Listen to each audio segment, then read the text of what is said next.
All right, guys, what up? It's Jack, and we're going to do another movie commentary today, and we're going to try it live. And every once in a while, I like to revisit my childhood. For those of you guys that know me, or at least have been here long enough, you probably know, have an idea. So, um, I wanted to watch Mr. Nanny because it's obviously on HBO Max, and it's a movie that I actually grew up watching. And I also just happened when I was younger kid up until I don't know my mid to late teens or something like that, or probably my late teens. I was actually even slightly beyond my teens into my early 20s. I was a wrestling fan, but the majority of the time it was from when I was a kid up until my late high school. Wrestling was really a thing. So let's get into this. So as we I'll commentate as we get. So again, I'm on HBO Max and I'm about to start, and I'm literally at 0. point 0. Want to follow along? 3, 2, 1, press play. So back in around the time when this movie was released, early 90s, um, there was no wrestling name bigger than Hulk Hogan, and you can even argue that to this day that Hulk Hogan is like the biggest wrestler there ever was in everything because, well, from an entertainment perspective, Hulk Hogan really entertained people. Whenever you had him in movies, which he did a handful of those, and he also um when you put all those things into perspective, it's incredible. And you know what? When I was a kid, I had absolutely no idea what Terry Hulk Hogan meant. Like I thought it was. I'm like, why are they calling it Terry? I never knew. But his real name is Terry Bollea, and I had absolutely no idea that that was his real name. Go figure. As a kid, I actually thought that his real name was Hulk Hogan. But but yeah, as we see in this scene right here, credits having these having this nightmare, getting his butt handed to him, and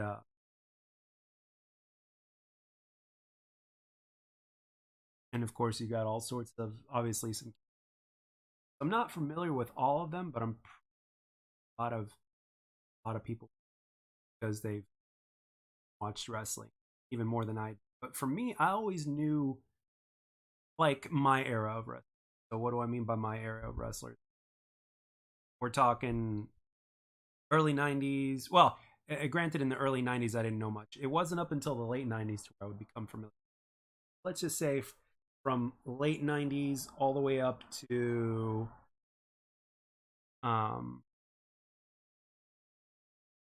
from late 90s all the way up to the late two well not late two maybe and he wakes up and catches a well not teeny tiny but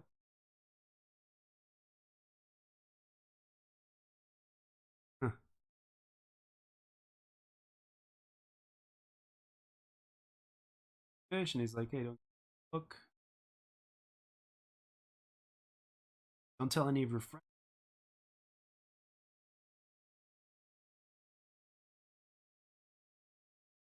And we got Bert.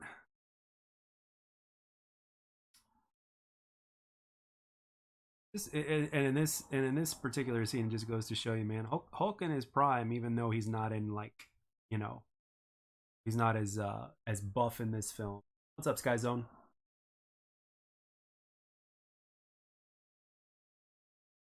Not in his prime in this film. Like, well, he's not in his like buff.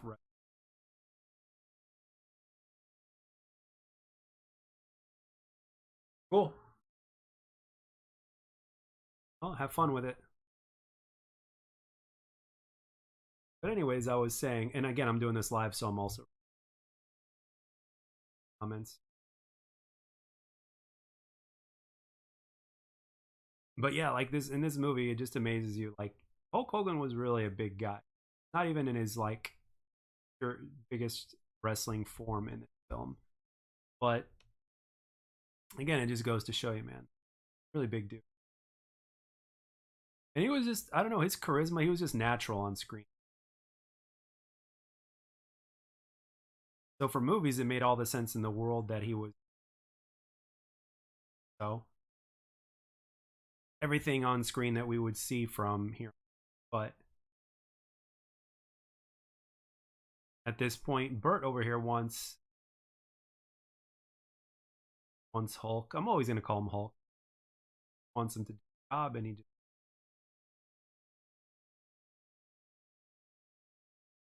about to have some dinner.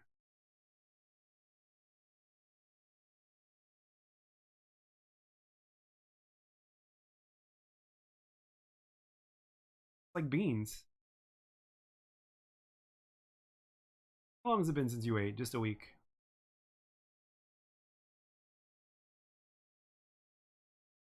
So at this point, he's like, here, gives him a blank check, and he's like, job, not a hand.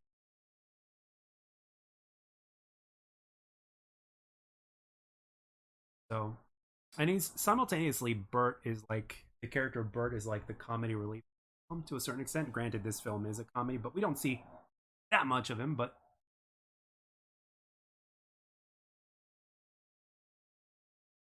so, but he takes the job.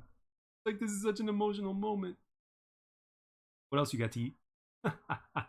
That's hilarious.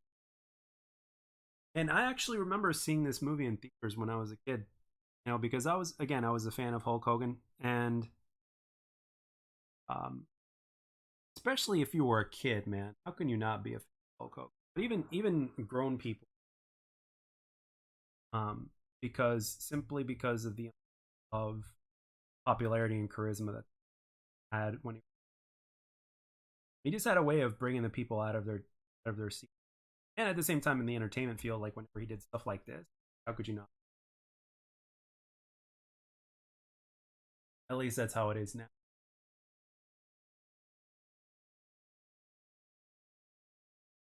And as we cut into the next scene over here,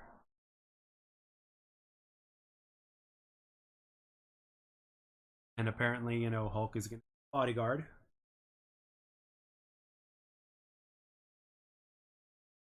for kids. So we've got me. Oh, look at that potential intruder on the main, but it's not. It's Hulk here to see me.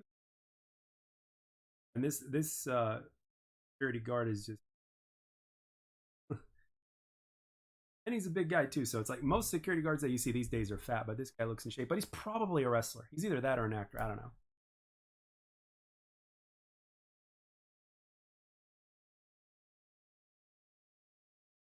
Of course, you got a lot of wrestling things going on here. So it's like who lets a dude punch them twice in the. You don't do that unless it's wrestling. It's part of Hulk Hogan's gimmick. So of course you got. So it's like, and then they see that, and they saw that the upstairs guys saw that, and they're like, hey, he's incredible. Bring him up to my office. Get rid of him. Again, more wrestling. You can obviously tell that that wall is super fake. When you're a kid in the 90s, it all looks real.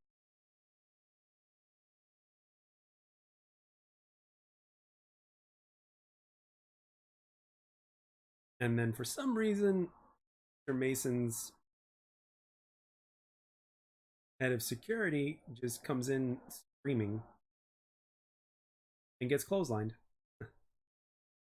Who knows? Maybe he's a wrestler too. Never know. Again, I wouldn't be familiar with a lot of wrestlers late 90s. Like 97 for me was personally my top era of when I actually and when I watched it part of time. And then you got this guy over here that wants Mason to give Mr. Mason over here to give up his this computer chip, really technological. It's not for sale, but he wants to know what's the price. Now you've got 24 hours to recon.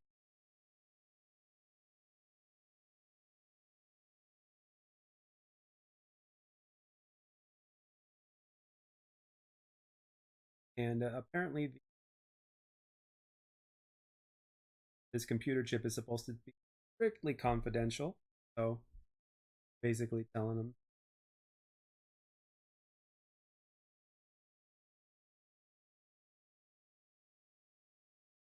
about the chip, but there's only one of them, and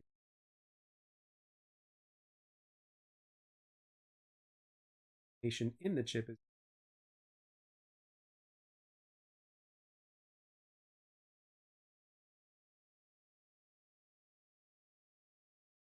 So apparently, this entire place started in his, and then ended up turning it in.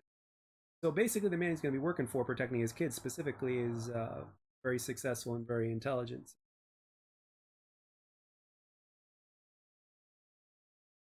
And this is kind of a little bit of a that I'm sure a lot of people laughed at. I don't remember. I was so young. Sure they did. I liked it. So grabs it and then starts playing it with it.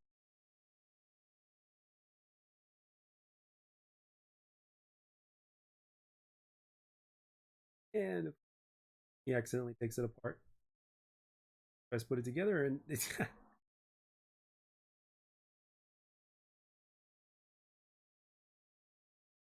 and he just leaves.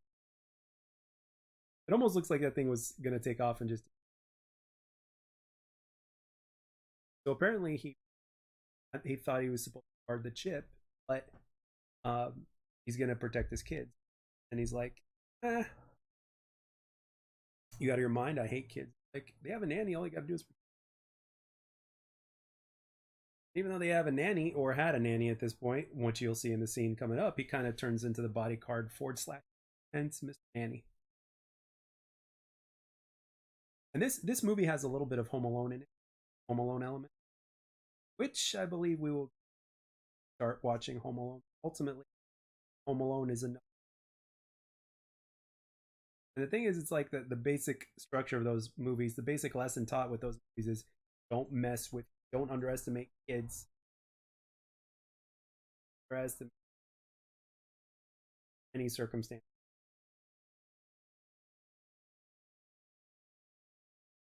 So yeah,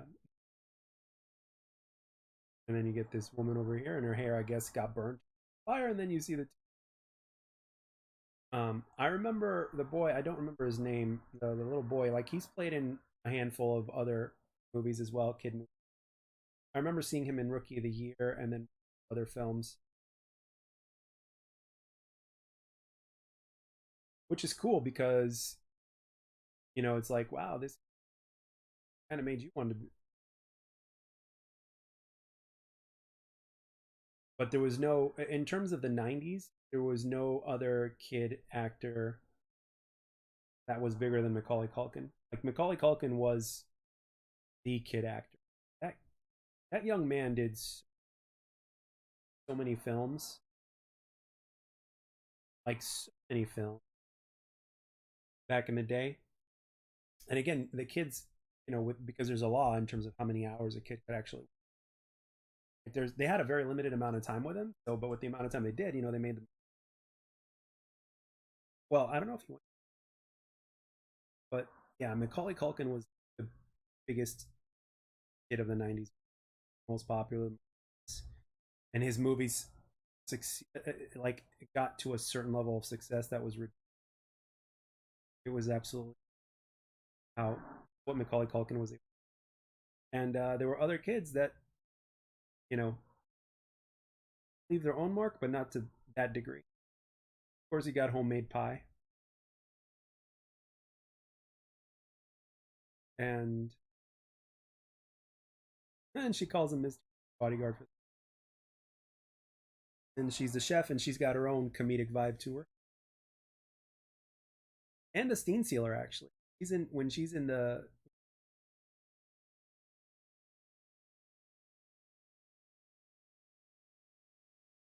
top shelf flirt.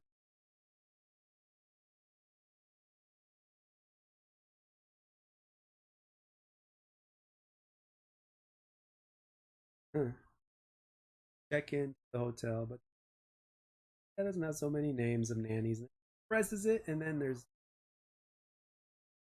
I love that. There's like oop, there are the names.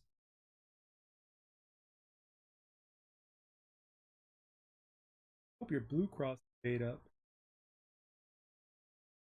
And then he goes into his room over here, and even by the standard, pretty bad. And the fancy pill.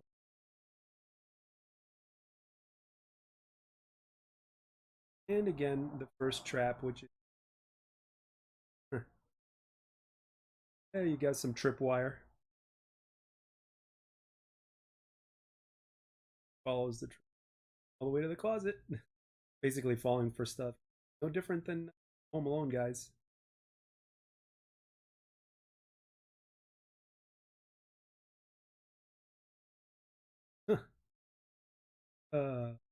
You know, as wrestlers, like just so perfect with for a movie like this, especially someone of Hulk Hogan's stature. I don't think any other wrestler could have done it like Hulk because of his just how famous he was and everything. And just to see him in a state like that in this movie was hilarious. I remember laughing my butt off when I was like,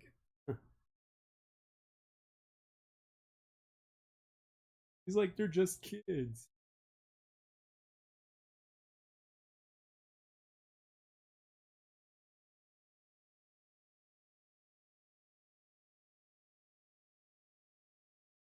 So again, more tripwire.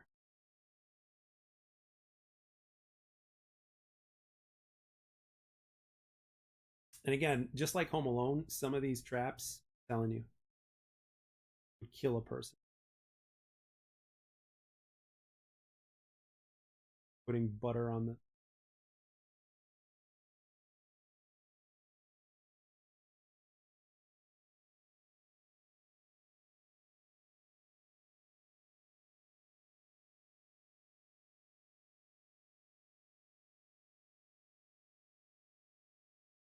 boy, and then falls for the tripwire. And they could tell he's falling down the step. That's so funny. The kid's like, sounds like he's in a hurry.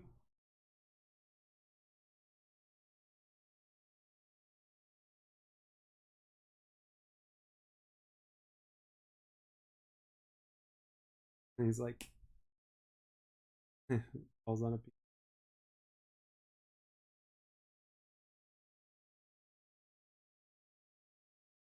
Ooh, and mash.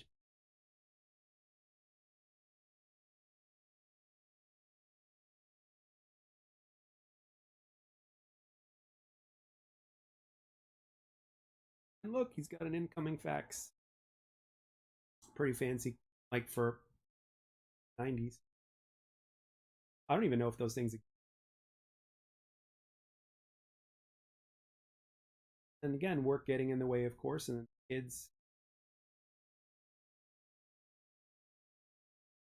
the kids are pissed off because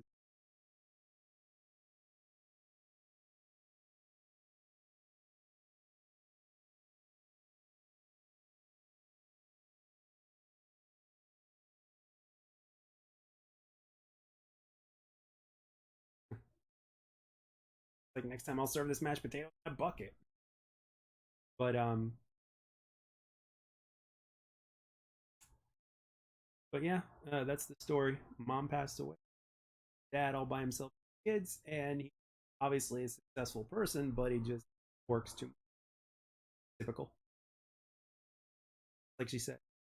And then you see the main protagonist, the main antagonist, and he's got a metal plate head, and then you obviously see that Mr. Mason's head of security is basically like working for him.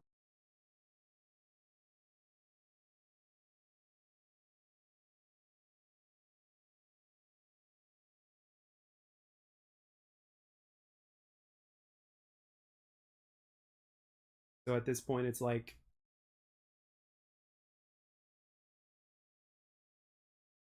at this point again, just a typical story of this guy's working for the bad guy in secret. Oh, and by the way, I wanted a room like this one. Like, got the danger high voltage sign out. Walls are like it looks like our arcade space and all that kind of. Got like some really fancy stuff going on in his room, like full of science and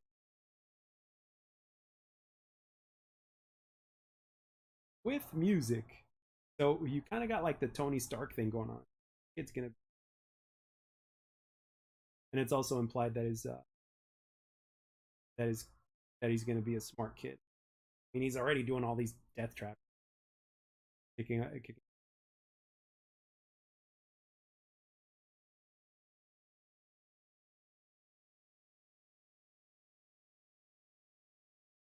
When does the new nanny arrive? He doesn't want to be the nanny.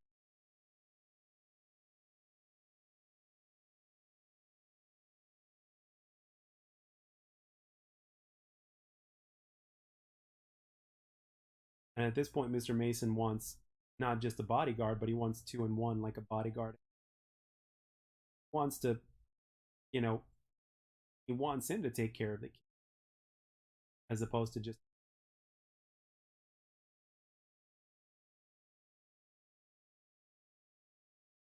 quiet, listen, listening to for rock music.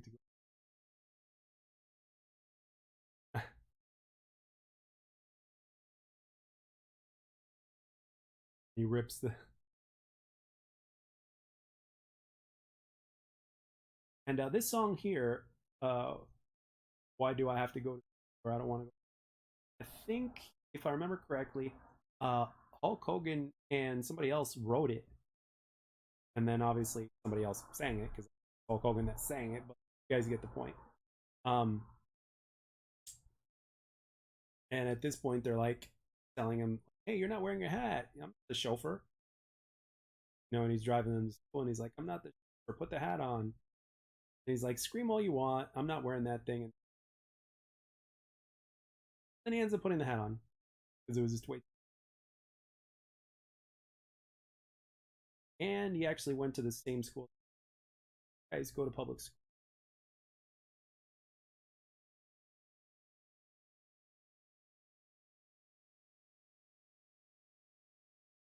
Dad thinks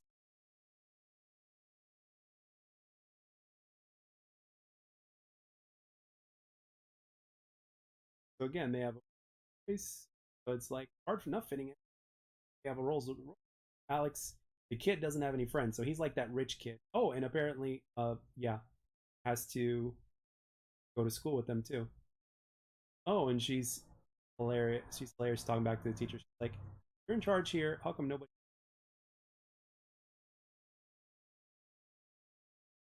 Even after all these years, he's like, "Man, some things never change."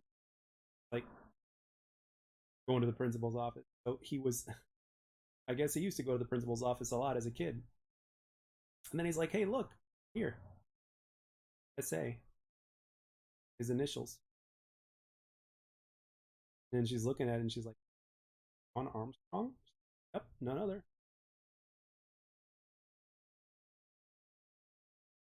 So apparently he got sent to the principal's.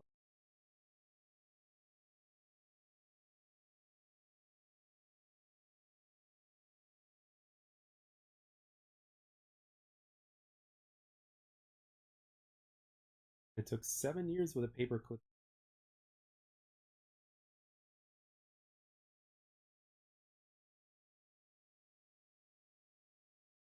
principal. Must have been the same principal from when he grew up. Sean Armstrong, class of '64. He's like, not Sean King of Detention Arm. Always nice to have alumni visit. Run along, Katie. Up in what a lovely child. Who are you kidding? And the principal is just just laughing. Like, again, I don't know if that's a wrestler too, but I wouldn't be surprised. But I don't know. I honestly don't know. When it comes to these movies that wrestlers are in, you really don't know if there's other wrestlers in there that you might not recognize. Like obviously, in one of other Hulk Hogan's movies, there was uh, what was it called? Suburban Commando. Uh, Obviously Undertaker, and then another wrestler. So And at this point, the kids are realizing that they're pissing him. They love it. He did not want to wear that hat. And you see Hulk Hogan just running up the stairs. That's kind of funny. You see a man of that size is like his. Um, Now it's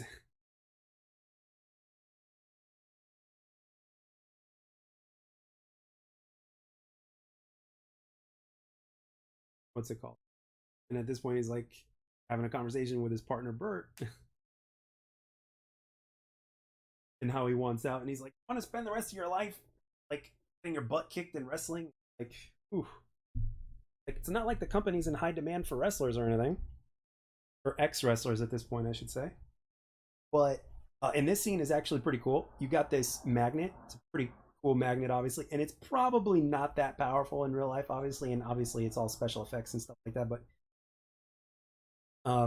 this little weightlifting scene is hilarious. In terms of what they did, what they did. So,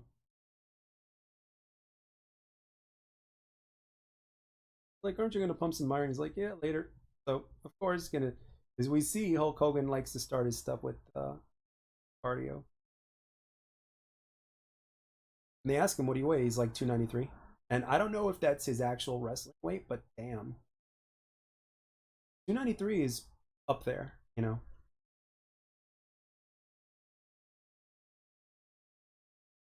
it's up there, man. It's also it's height, but it's also muscle. So it's. I wonder how much Hulk Hogan weighed when he was like in his absolute prime, like when he was at his biggest, like biggest. So I'm wondering, like I'm thinking maybe Hulk was probably at his biggest when he was somewhere around the time when Rocky was made, like Rocky 3 when he was in that movie as Thunderlips. I wonder what his cameo was. I'm sorry, how much he weighed like during that time. You know, probably in the 300s, which makes absolute sense because the man was tall and the man was big. So, um, and I like how they speed this up to make him look like he's going so fast. It's hilarious. The machine breaks.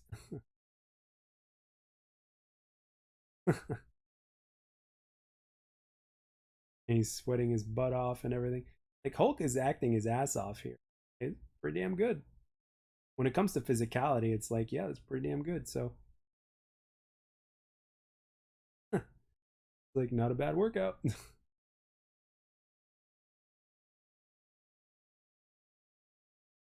then he looks at the bench. He's got 4 plates on each side. Better do a light one today. He's like, better do a light one today. That's hilarious. At 4:05,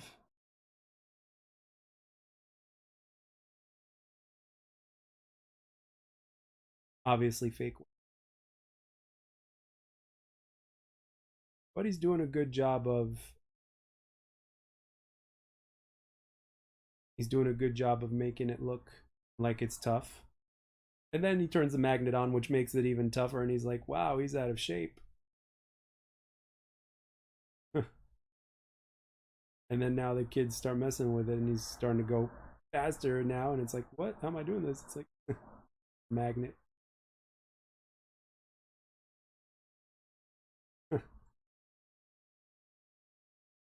But yeah, 405. It's an impressive weight, whichever way you look at it.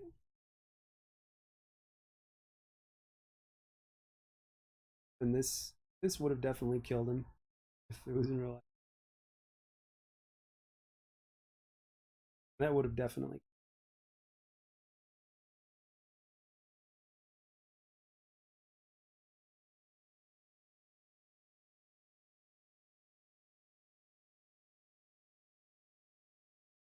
And of course, you got that little magnet, and he decides to bends it and throws it.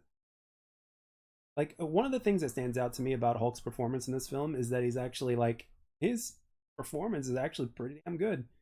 And you see a very small towel on him when he goes to take a shower. It's like small of a towel.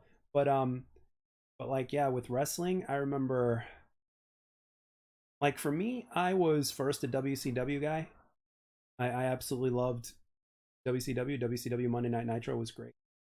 And it was at the time when I first started watching it, it was at the time when Hulk Hogan had become a bad guy. Um he became Hollywood Hogan, and everybody was booing him, but it was like the biggest move in wrestling history, and it was great. It was like the fans, like it would become the most popular thing, which was awesome.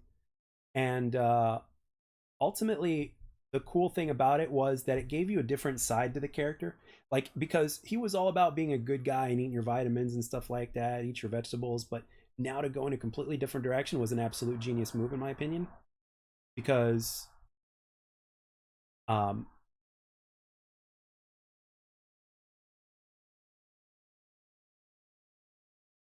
um,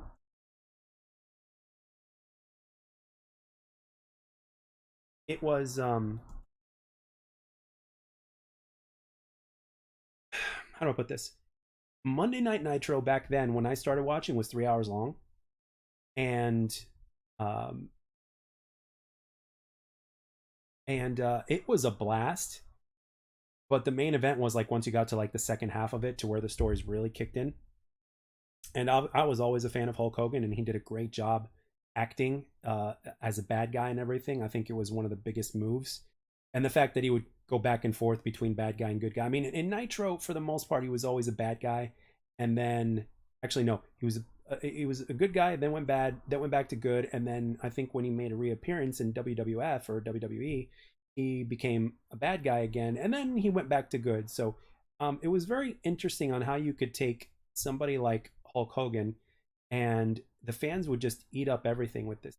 Like, he just had that natural ability to entertain no matter what role he played. And for me personally, I have to say that um, I truly admire that because, like, from an entertainment factor, Hulk Hogan is one of the best to ever do it. Really, hands down, 100%. And then you got a few other people that are of that league, but from an entertainment factor, Hulk Hogan is one of the best to ever do it, hands down.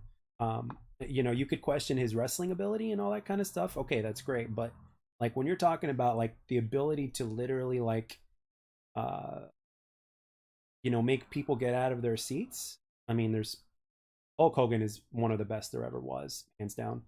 Stone Cold Steve Austin was another name that was up there. Obviously, The Undertaker, obviously, The Rock. Andre the Giant was also a big name, and then Hulk Hogan actually, you know, the torch was passed on to him from Andre the Giant actually um, at WrestleMania 3, and it was actually one of the first matches I ever saw in wrestling when I was a kid, and I actually had it somehow on VHS. I don't know how, but I did, and I enjoyed watching like some of Hulk Hogan's most legendary matches, and the one that was the main event of that on that VHS tape was Hogan versus Andre at WrestleMania 3, I believe it was, and it was badass. I would even imitate it, but Hulk Hogan was that guy. You know what I mean? Hulk Hogan was that wrestler. Hulk Hogan was the inspiration. All the kids wanted to be Hulk Hogan. I'm sure there were adults that wanted to be Hulk Hogan. you can't you can't really ignore that kind of inspiration, especially back during a day when it was the 90s, where um back in the 90s the biggest thing was that people thought that Hulk Hogan, I mean, I'm sorry, that they thought that wrestling was real. They didn't, I mean, the majority of people still thought it was real. Right now it's universally known that it's fake, but and what I mean by fake is that the storylines are predetermined already, but obviously the impact of wrestling is very real. Like, these people like go through so much. Hulk Hogan's had so many back surgeries, the poor guy, and it was all because of his finishing move, his finishing maneuver drop. Um, it's so surprising that that's his finishing maneuver because he's such a big guy and a strong guy, a powerhouse. I mean, granted, he's got good legs and everything, but still, you guys get the. It's like, um, but ultimately, but ultimately, Hulk Hogan was the name of wrestling more than anything. And then, there would be other ones that would be close to his level of glory in wrestling. Like Sting, for instance, is one of my favorite wrestlers ever, and he's done a few movies on his own as well. I really like Sting quite a bit. And obviously Undertaker. And it's like, but ultimately at the end of the day, Hulk Hogan was the ultimate good guy. The ultimate babyface. But then the next generation of wrestlers would be awesome. I absolutely loved. There was, who else did I like? Quite a lot. Rey Mysterio was, there was another weight division, the cruiserweight division, but Rey Mysterio, he was like my favorite cruiserweight. Um, he was my favorite cruiserweight wrestler. Uh, there were a couple of others that I liked, but yeah. And then you got the fact that I also watched some WWF as well, and it was like I liked Stone Cold Steve Austin, I liked The Undertaker, I liked The Rock, Triple H. Triple H was the best bad guy in the business back in his prime. Like during his prime, Triple H was the best bad guy. And over here, you can see in this scene right here that Alex is being bullied and he's getting his money taken away by a couple of.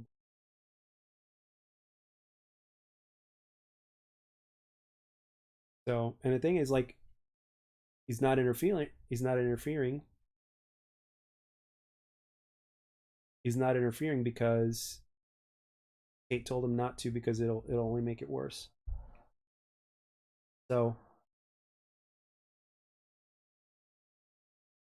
at this point, he offers to help him. He's like, "I can teach you how to defend yourself."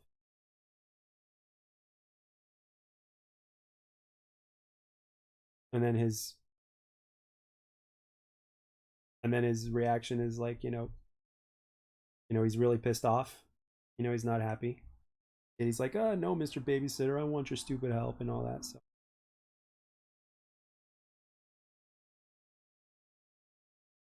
So yeah, I mean, that kind of reaction. I mean, when you get bullied and stuff like that, and there's no way to, and you can't defend yourself for whatever reason, it becomes very, very agitating. And if you've been bullied at any point in time in your childhood, you know what it means. And it doesn't always necessarily end in anything physical, but you still get bullied nonetheless. So then you got Frank over here, who got that one punch really laid him out pretty hard. Huh. And by the way, it just occurred to me that the Mr. Mason character, might have been also inspired by Albert Einstein, um, because of the fact that, like, the way his hair is. So it might have been alluded to, maybe the character of Mr. Mason might have been inspired by Albert Einstein. Probably, it wouldn't surprise me if the directors actually did something like that, just kind of a nod to Einstein. So at this point, and then at this point right now, they're talking about what they want to do. And he's like, "Hey," and Kate, the sister, is like, "Hey, maybe we've done too much." It's like, all nanny, he's not that bad. He's like, all nannies are bad. It's in the job description. Like, he's not a nanny. He told me. He's like, "I'll make a deal with you. If he survives a bit of blood, I'll call it truce." At this point, the girl the girl is like, "Yep, promise, we'll stop." And then this is basically the last trap if he survives it. So they call it the pit of blood. And this scene right here, this is like an epic sandwich. You got a whole freaking loaf of bread over here, and he's putting mayonnaise all over it and stuff. And he's got like all the ingredients you can imagine from a really good sandwich in here. And then she just decides to take a pan and just whoop him upside the head, and he uh he's like, "You could have just asked me to clean it up." And she's like, "Sure, but where's the fun in that?"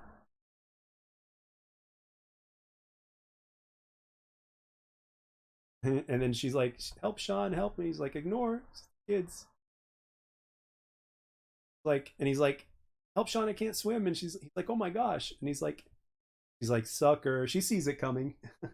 He knows he's falling for a trap. And then, oh, he notices that the pool is kind of empty. Well, not exactly empty, but they got dye in the pool, put red dye in there, and seaweed.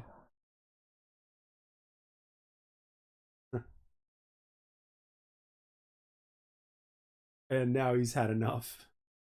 And he slips and falls right back in the pool. And then he's like, "From now on, you kids are gonna act right because I ain't leaving." And she's like, "Told you so."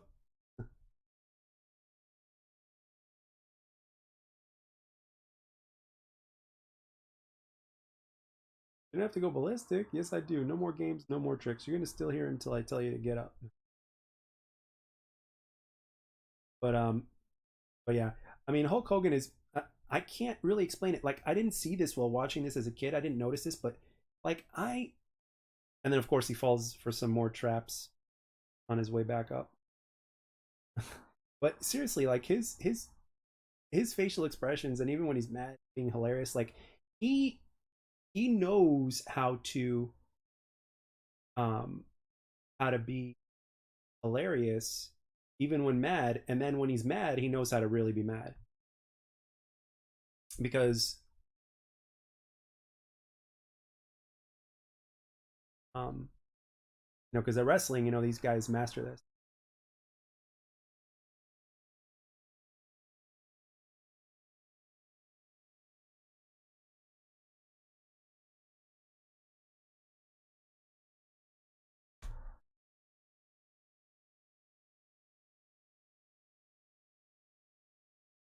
um and at this point, also another thing is like Mr. Mason didn't lock the door when he came into the house, and then the kids have actually been sitting there the entire time through the day until it's night. Like, hey, we're being punished. And then Mr. Mason has a talk with the dad, and he's like, it's all right if they hate you because you're not their father. And I'm like, as long as you're fair, they'll respect you. Like, I know my kids, they don't respect anybody. And then they say thank you, sir, when the kids get up. And then the father's like, okay, I guess I was wrong.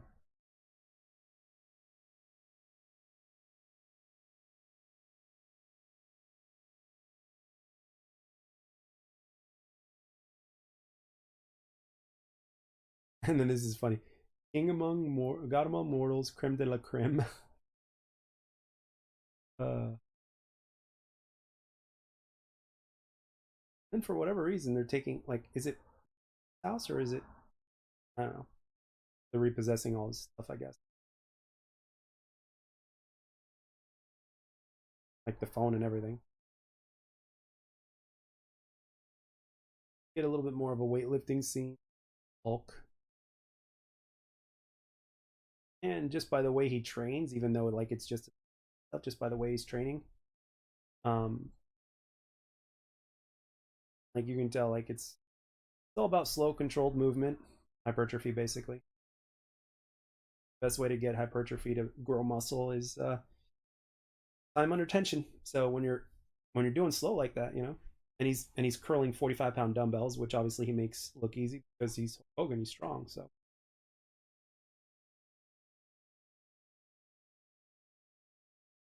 he's like, hey, it's easy for you to say is because you're the size of a redwood. He's like, I still got whooped every day even when I was a big kid, but my old man never told me to taught me nothing. Like, how'd you get him to stop beating on you? And he's like, I graduated. And then he met Bert.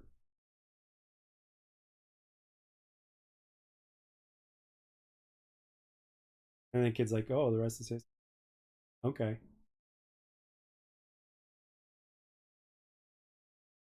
And then the kid looks at him and he's like, okay, teach me, please. So this is actually very interesting because you get to see a little bit of character progression between Hulk Hogan and then the kids. And now that the traps and stuff are over, you get to um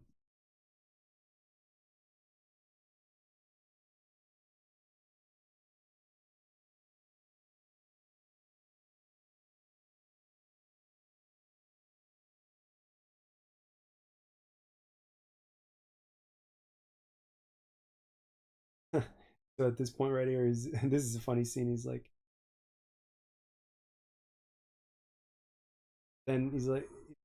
give me five, and then he classic. They give each other five, and it's like, apparently. Oh shit. So again, this is where they start to bond. I'm glad they put these two scenes in there, one with the boy and one with the girl. And the girl, of course, is just having can't sleep or is having a nightmare or something like that.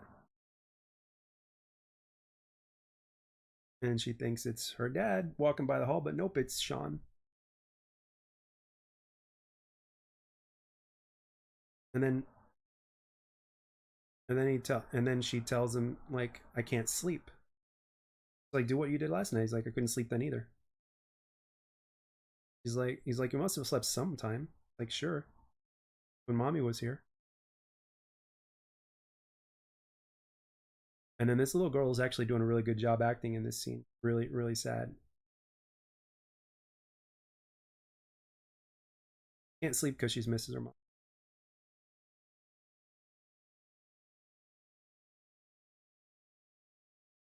And he's like, I lost my dad when I was a kid. He's like, I don't know if he went to heaven though. And then she's like, you mean he went to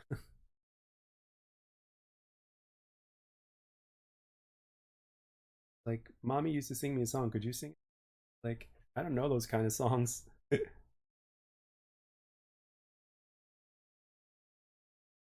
And then she's teaching them the song, and then he starts to fall asleep.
And then he starts singing Twinkle Twinkle Little Star.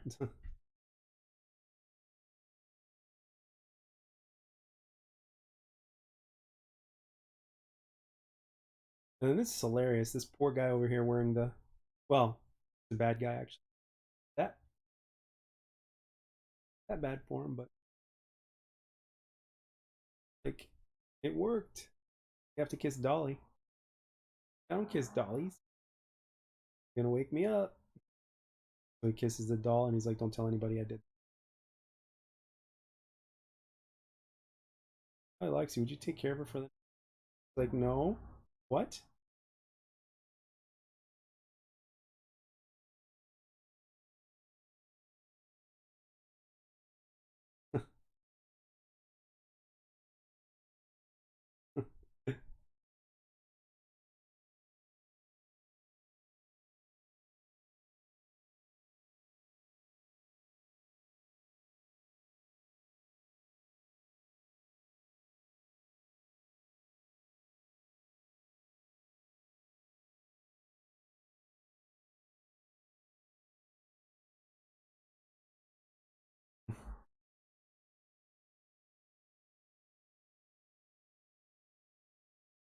And he's telling the kids, I gotta say goodbye. I didn't get a chance to say goodbye to the kids.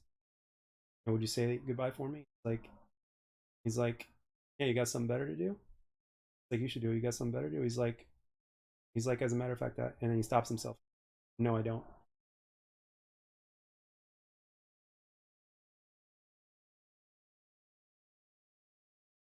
So even as a dad, you know, at heart, their kid's dad is a good guy. You know, because again, that question is a simple question for every father. It's like, why don't you tell the kids, you know, goodbye, say goodbye to your kids instead of me saying it for you? Like, like, yeah, you got something better to do.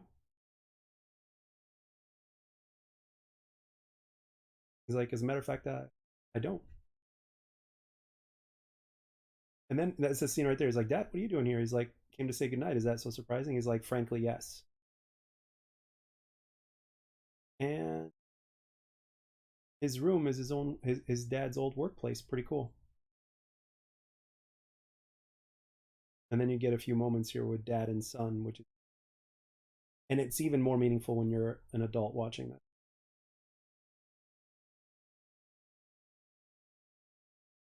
He tells his kid, he's like, I can't make up for the past, but he's like, listen to me every once in a while, I can help.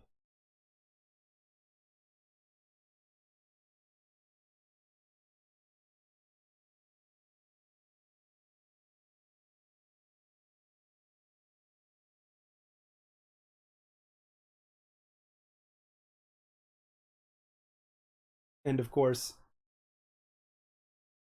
Hulk comes back. He's like, "Hey, I got to take care of Dolly. I'm supposed to take care of Dolly tonight." Kate told him, and he put the chip in Dolly, of course.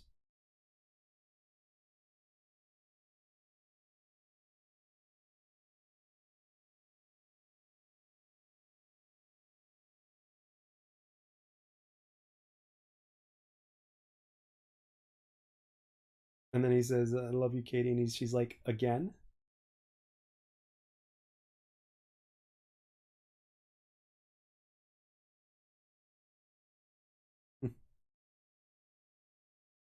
And then I just realized the front of their house is like one of those really big houses, and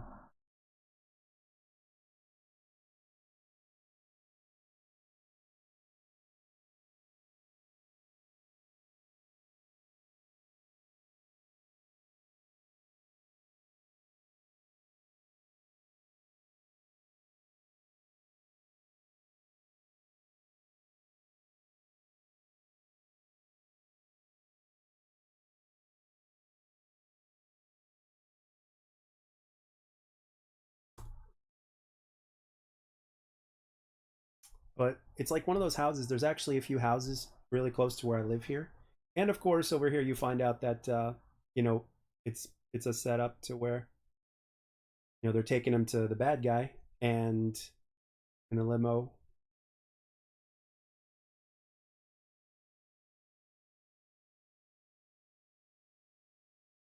and they inject him out of the limo, airplane style. But yeah, Mr. got kidnapped by the bad guys, and it was all set up by the guy who worked for him, and then they got rid of him. And then Bert is like comes in, and they're I guess they're doubling security, and I guess they brought Bert. I guess in his career back in the day, Bert was a bodyguard.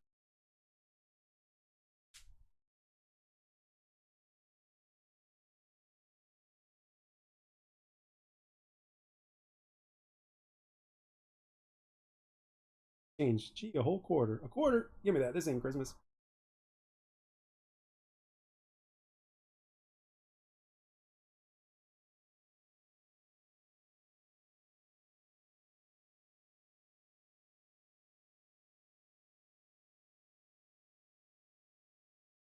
So at this point right here, this obviously there's been a lot of character progression at this point and some changes. So the kids are like, they respect Hulk now at this point, and they're not doing the Home Alone stuff anymore. And again, there's been progression. So right now, you actually, as a movie going audience, you actually care about the characters here. And even when you look at Hulk's before, like in this film, it's certainly not like you know A tier actor, but certainly like average for I mean, and for a wrestler too. I mean, the thing is, also as a wrestler, you're doing all this stuff live on TV, like with the storylines and stuff. So I truly believe that any wrestler out there, especially one that's seasoned, you know, like if you were to get Ric Flair in a movie, I mean, seriously, well, whether it was in his prime or whether it's now, if you were to get Ric Flair in a movie, there's absolutely no way that he wouldn't knock it out of the park. Like, I'm not saying that he would be like someone as good as De Niro or Pacino or something like that, but he could certainly do a scene with him and hold his own. You know what I mean? So that's one of the things about certain wrestlers. Certain wrestlers are just that damn good at it. I mean, even look at Dwayne Johnson, The Rock, who's one of the highest paid Hollywood actors today. It's like, he's shown that he's got the acting. He's shown it. Again, maybe not maybe not the best of the best, but he's up there. You know, he can hold his own. He can be believable. You know, and especially even the beginning of his career when he was doing movies like, what was it? What did he do? He did The Rundown. During his wrestling career, he also did The Mummy, but for the most part, like when he did The Rundown, and then he did Walking Tall, which is based off of a true story, by the way. Like watch Walking Tall. Like that was a really solid movie, and his performance in it was very well as well. And he played a guy that actually, like, he didn't play a fictional character. He played a character. He played a person that was like based off of a true story. So and he did a good job in my opinion. I think Walking Tall was really good. I was very I wouldn't say I was very surprised at his capability, but I enjoyed the fact that I saw that side of of The Rock or Dwayne Johnson. So um um but yeah, it was like seeing The Rock the way you never seen him before. So as a fan, I really liked that, you know, because he was obviously one of my favorite wrestlers.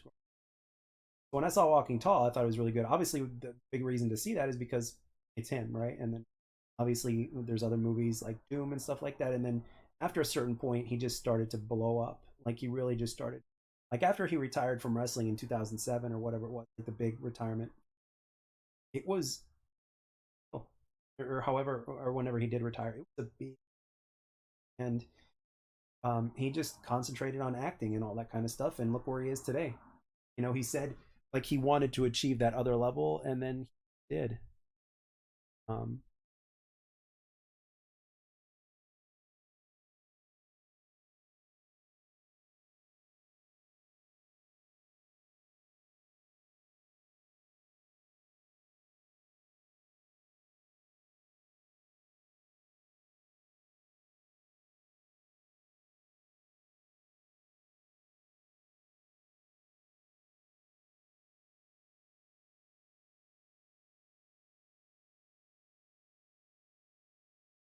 and then the bullies go after Alex again, and this time he attached a wire to his wallet, which had an electrical charge go off. And then the bully that got shocked actually did a really good job with his acting, which was pretty cool. And then you see the bad guy over here getting his metal plate, getting his metal plate cleaned.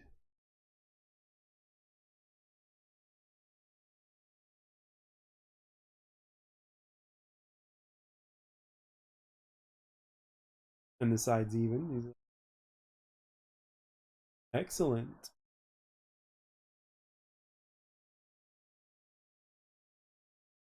So I guess they're keeping him underwater for 90 minutes. I'm sorry, 90 seconds.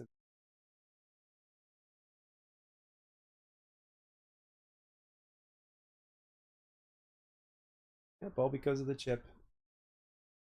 And you gotta give it to Mr. Mason. You know, they're hot and hostage. And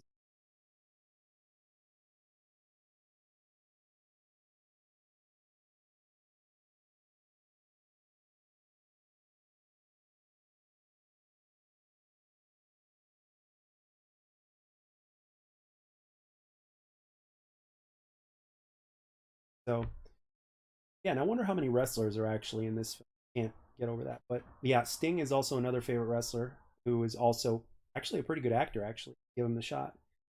He's done a few low budget films and stuff like that, and he's also played in some bigger budget films as the character Sting. But yeah,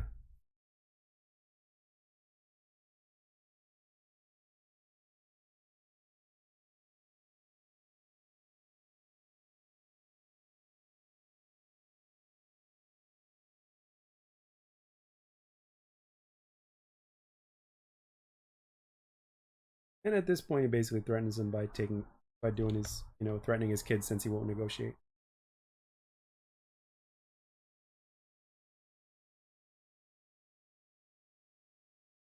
And then you got the tea scene with Hulk and Kate, and look how like How in the world they even got him to sit? Well, obviously they probably built a prop of a chair like that so that way he can hold his weight.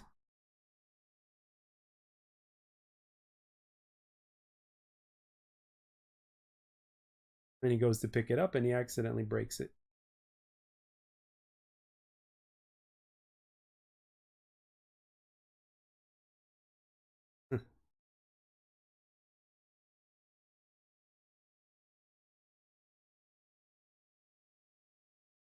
And then she's teaching him how to pick up a teacup.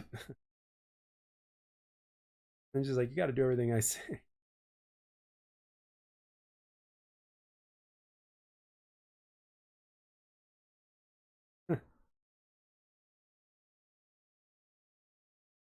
And the pinky.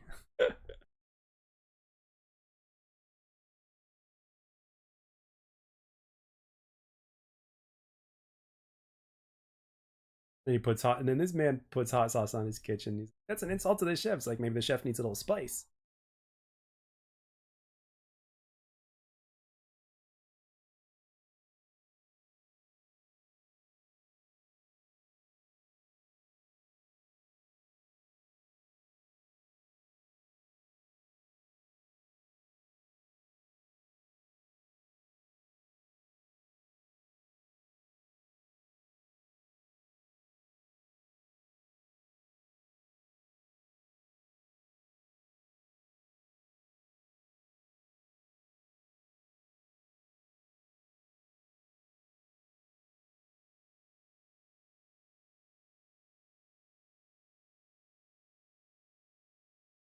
Oh, cool! And then you get to see some of the inventions that the little kid has. I don't remember all of these scenes, but that's really cool to kind of be reminded. So, poison ivy toilet paper,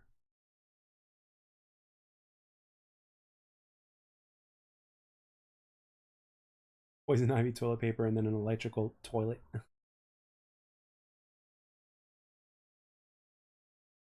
wonder how much money it costs a month just to run that water fountain that's in front of the property.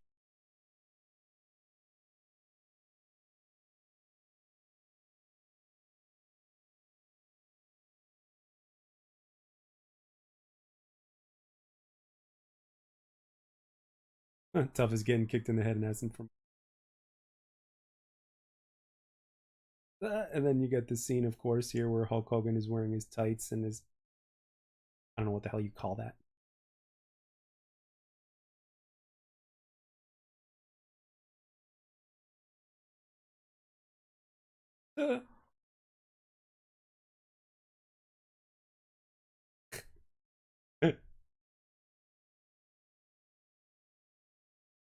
And even the little girl is like, "What the hell?" Oh, that's a leotard. That's right.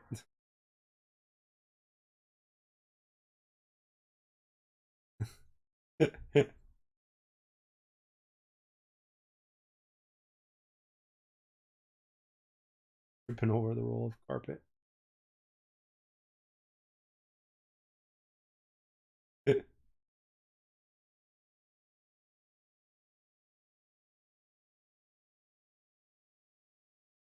He's like, "I used to share a hotel room with you." Now shit hits the fans where the bad guys basically break in from the front, causing the door to explode. Yep. They want to. Ooh, and one of them's armed with a gun, of course. And look, guy pretending to be armed. Look, it's a big girly man.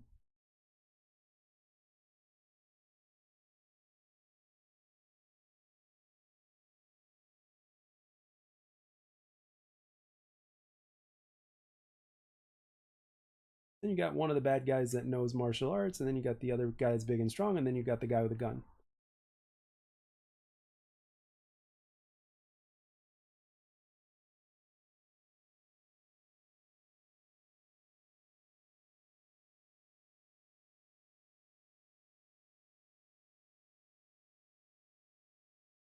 Then obviously Hulk punching this guy over here does nothing. But Hulk actually did a pretty good job of actually pulling back those punches. They actually almost look like they hit, but you can tell like all these years later and by the angle of the camera that those didn't hit. But Hulk's timing is really great. Like one of the cool things about like wrestlers have a similar sense of control in terms of like their striking, like a martial artist does. because they're supposed to get like really close without making any impact, both with their hands and their legs. So it's like it's really respectable, like how close they can get without making any impact. Which is cool.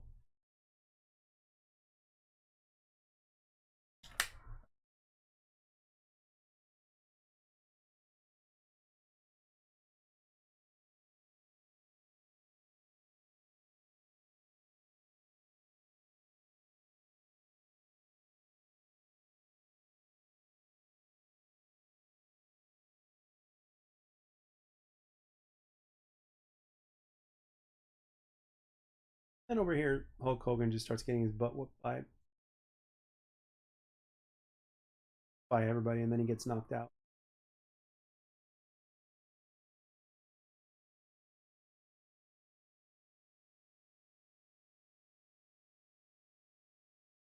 And the kids, of course, get kidnapped.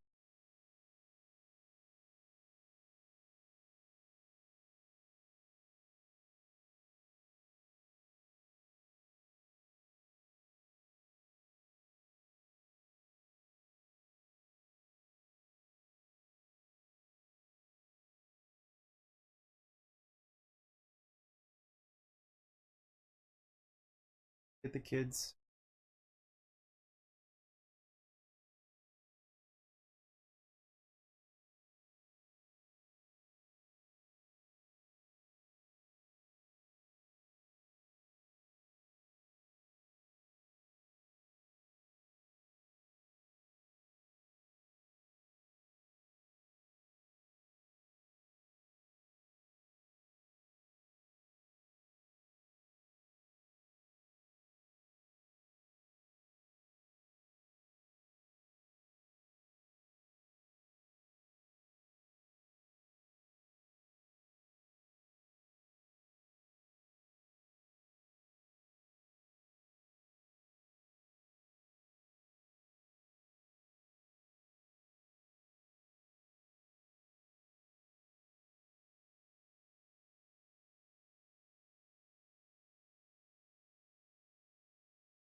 And then this scene right here,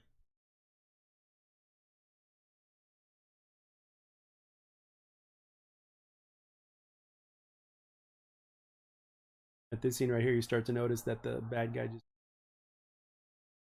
really misses his hair. And then you see the bad guys just kind of rolling their heads, rolling their eyes.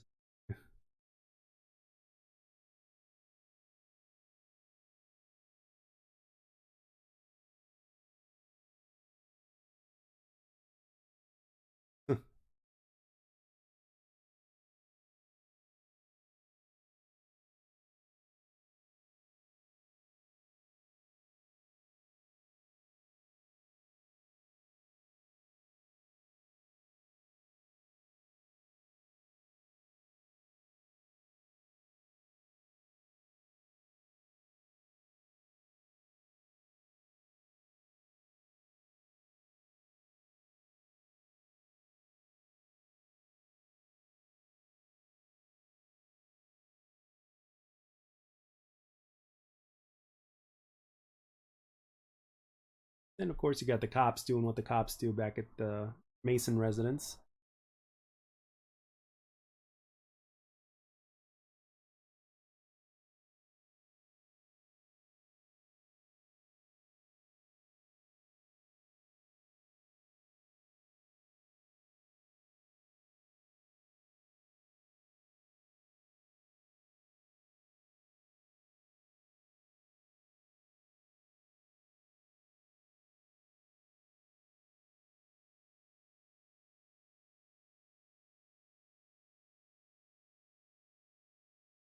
And the kid does something very brave here while talking to Hulk. Sam. Then he gets hit.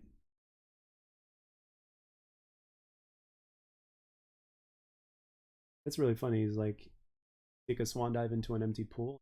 Stupid.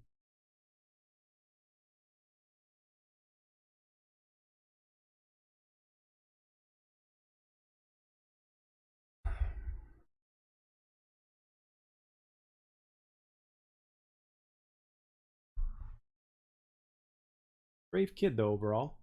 Got to give it to him.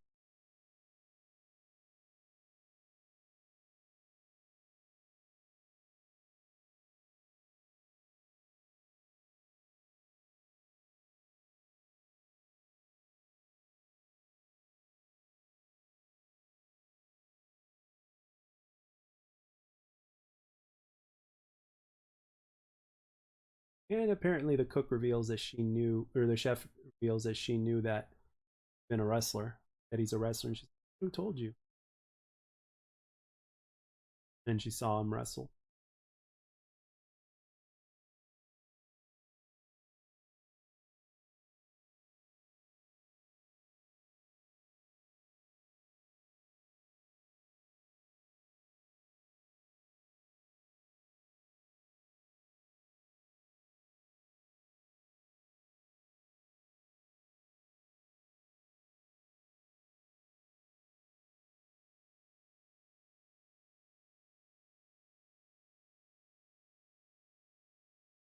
And it's so funny. He's like, "Oh, I'm carrying his wallet." He gets the wallet, and bam, electricity goes.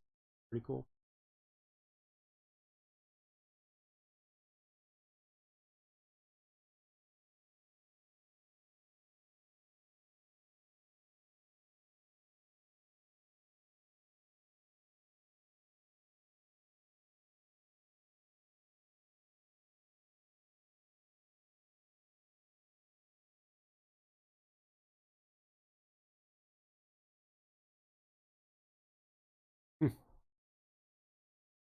And of course, you got your classic Hulk Hogan beating up a few guys, just so that way he knows where he's going to go to find the kids and Mr. Mason. So, and Hulk Hogan's, that's, I wouldn't be surprised if that was Hulk Hogan's boat, but it's probably not. Um, but yeah, he's got plenty of those, or the cigarette boats, whatever you want to call them.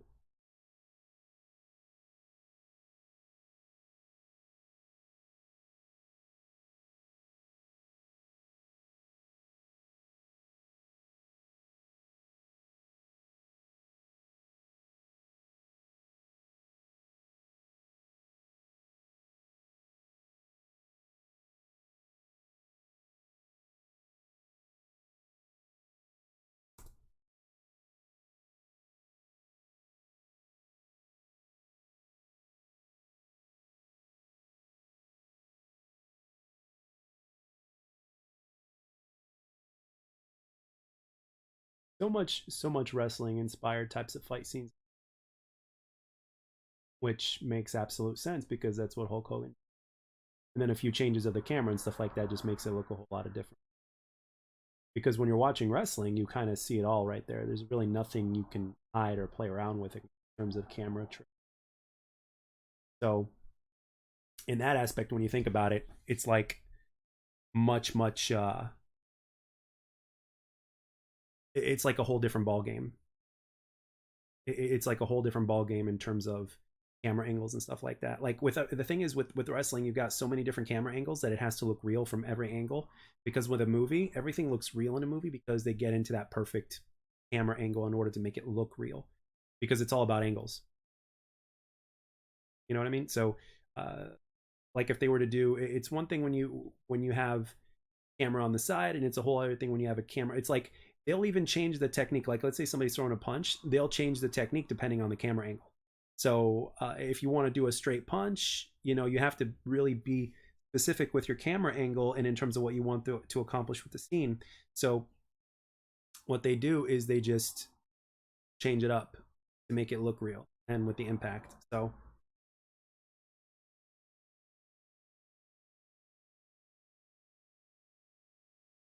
and Hulk manages to make it into the hideout with a gun, an assault rifle actually. Sorry, not a gun, assault rifle.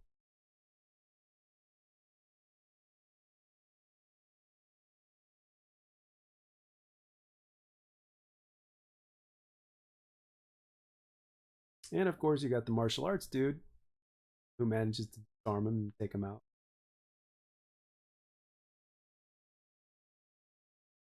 And obviously, I'm being a little bit in terms of the martial arts that guy's doing. Like I'm legitimately like Obviously, like I'm judging the moves and stuff. But one thing I'd like is that the it looks real. Like the impact looks real.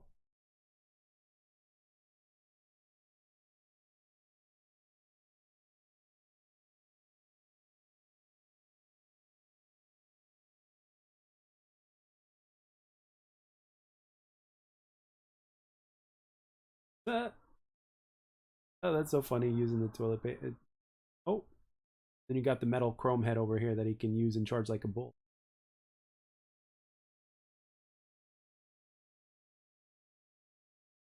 Man, this is so much like this. All of this like is so much like wrestling.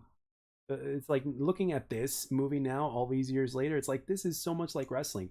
You look at all the moves, you look at all the stuff that they use and stuff like that. The way everything works, it's like it's wrestling, but put in movie form, of course.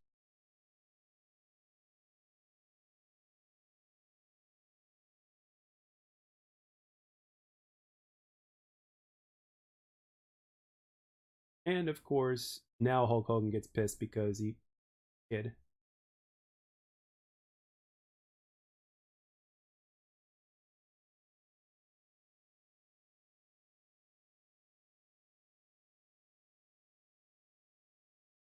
Yep, lots of wrestling.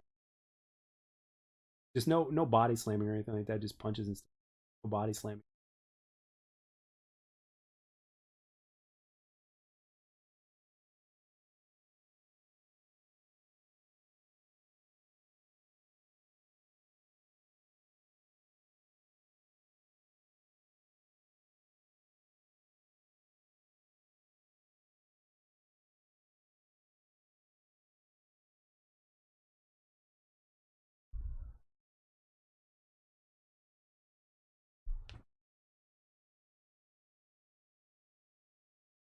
I called him dork brain. He's like, there's no chip in there. You lie, so sue me.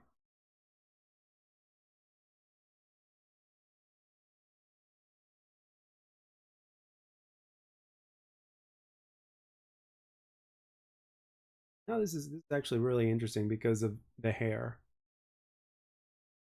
And in the flashback scene when you saw this guy full of hair, with the way his hair was and everything, it's like, yep, definitely took a good amount of time grooming his hair, that's for sure. Good head of hair too. But the fact that all this is all about hair is kind of hilarious. Or hair hilarious, as I should say. And then at this part, they're like, "Oh, this is like what we did to Miss Callahan." He's like, "What?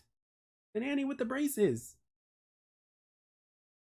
So the dad hasn't known all this time that the kids were behind all the nannies quitting, basically all the of all the of all the accidents or whatnot. So obviously, in real life, that would have been a huge ass lawsuit. Mr. Mason would have gotten sued so bad.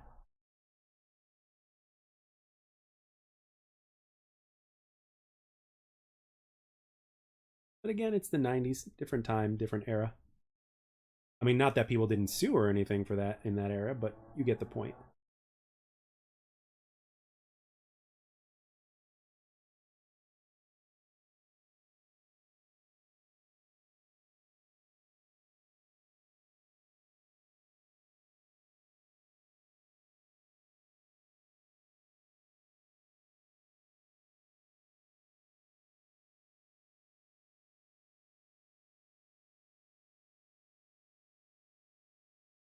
And then they activate the magnet, and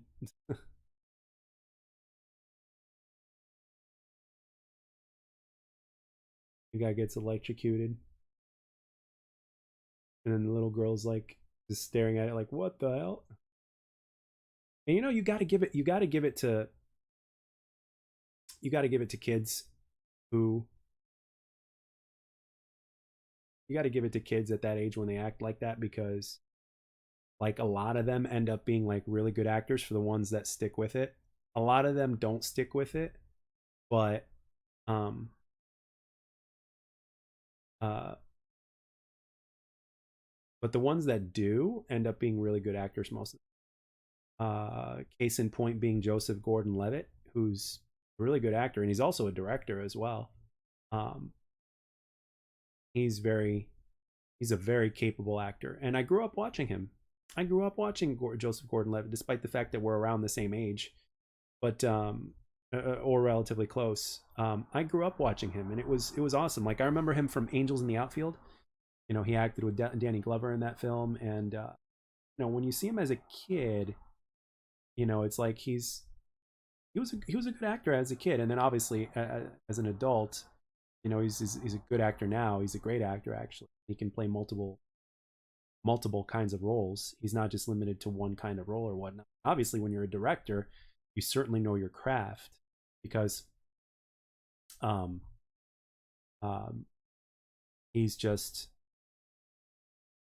he's just very capable. And then there's a few other actors that a few younger kids that just don't act anymore or don't act as much. So, but most of them end up being really good because they've been doing it for so long. Obviously, the most memorable child actor was um, what's his name, Macaulay Culkin. And of course, they don't want him to leave, so they set up a trap for the bike, and then he just flies off and stuff. So really really good film. I mean, well, not a really good film, but like it's just for a movie that and then you got Brutus Beefcake, Alpha. Okay, so that's a wrestler. So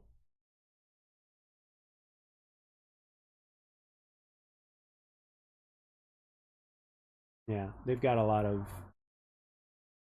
And we got George the Animal Steel. Yep, that's a. I'm looking at the credits here. Yep, it's a wrestler. So trying to see if I recognize anybody in the stunt that's like a wrestler, but not a big stunt list. I mean, granted, they didn't have that many stunts to do in this film, and on top of that, they probably had a wrestler. But yeah, I mean, you got wrestlers are also some of the toughest SOBs on the planet in terms of the stuff that they endure inside the ring. So yeah, that was Mr. Nanny, a very simple film that I grew up watching, and I just like, you know what, I haven't seen this movie in a while, and just, you know what, let's do a comm on it. Why not? I couldn't talk as much as I usually did, uh, but with that being said, it's just one of those things that kind of just brought me back to my childhood. So, and when you haven't seen a movie in a long time, it just hits different, I guess. But yeah, there's definitely going to be more of these to come. But I might even do one later, like after I come back from playing pool or whatever. I don't know. I might do one beforehand. I don't know. If I wanted to, but I also like that Batman animated stuff, so I might do that. Like, and I don't mean the animated series. Like, I'm not talking about like commentating over episodes or anything like that, but I'm talking about more along the lines of like, hey, um let's do some of the animated movies because those animated movies are good. But Mr. Nanny is, kind of like a guilty pleasure, so to speak, to a certain extent. I mean, more so as a kid than now. I'd probably say Suburban Commando probably holds up a little bit better, but uh, but in terms of Hulk Hogan's movies, man, it's just that man was just so big in the '90s, so big in the '90s. Like he just absolutely incredible, and he was just everywhere. He had. I mean, seriously, Hulk Hogan was everywhere. So but with that being said, who was your favorite wrestler as a kid?